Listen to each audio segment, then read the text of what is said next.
of concerns, and we feel that they have not been addressed fully for a long time. One of it is the leadership of the facility. We've had a change in leadership, specifically the director. Since that leadership happened, there have been dismissive attitude created by the leadership.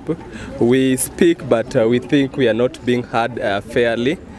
We are not given time to air our views, or even if we air our views, they are being dismissed immediately. So we think we are being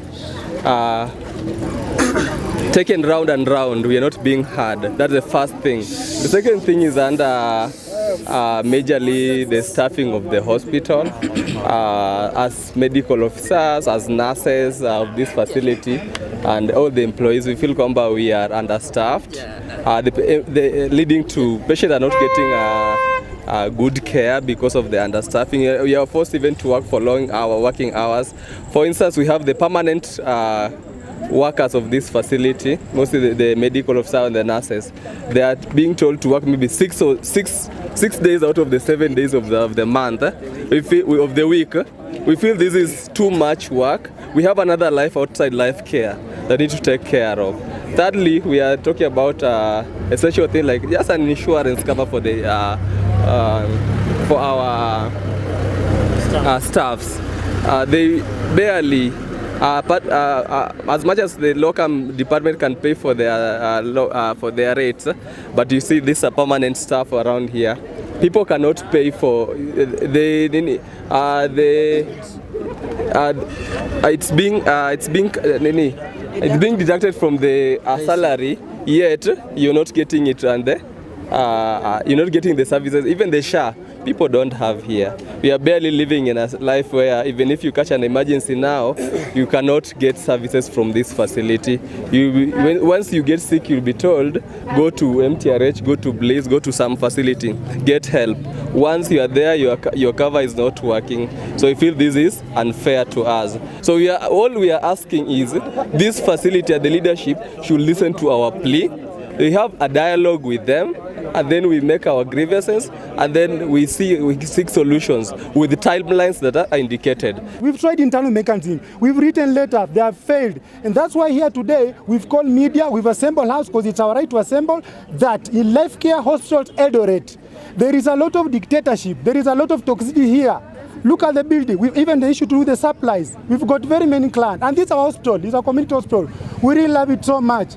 But now when a client comes, a patient comes, there are no supplies, there are no drugs. A patient has insurance. The doctor has seen the patient. The doctor has written a prescription. But now when this patient goes to pharmacy, he's being told, go and buy this drug. And yet this patient has insurance. The issue to do with statutory deduction, SHA, HELP, NSSF. And I want to call upon all these boards for NSSF, for SHA, and for HELP. They must come and interrogate the employer. You can imagine the beginning of this year, January 2026, they have never remitted NSSF. HELP. They have not remitted help for the last 2 months. But even if for the previous years, they only remit 9.8% of what is supposed to be remitted. So we are calling upon KRA. You must come and investigate. You must come and investigate. There must be a lot of corruption. These people have been stealing our money for NSF, SHA, and HELP. Someone who is in charge of the cleaning services is earning more than a medical superintendent. Where does it happen? Where does it happen? Where does it happen? A cleaner in charge is earning more than a medical superintendent. So all that we want today is for the hospital administration to meet us, hear our grievances. We give them a notice. If those our demands are not met within a certain period of time, we will then offer a strike notice and we will do what is needed. Because dialogue seems to have failed. We are being mummed. People are being deleted from WhatsApp group. There is no avenue for us to speak up. So today we have decided enough is enough, and we are ready to just face the consequences as they are. Remembering that Kenya is not a lawless land, and we shall be protected by the law. NSSF, SHA, those are statutory deductions, and it is the employer's obligation, legal obligation to meet those. If they have not met, they have contravened their part of the contract. So why should we keep our part? That is all. We are not downing our tools today. Today we just came to demand a hearing to be given. And in that hearing, we are now going to state our objectives, our non-negotiables, and we are going to give timelines. We are going to say if by this date this is not met, then we shall down our tools officially by giving an official strike notice. Yes. Power. Thank you. Power. Power. Power. Power.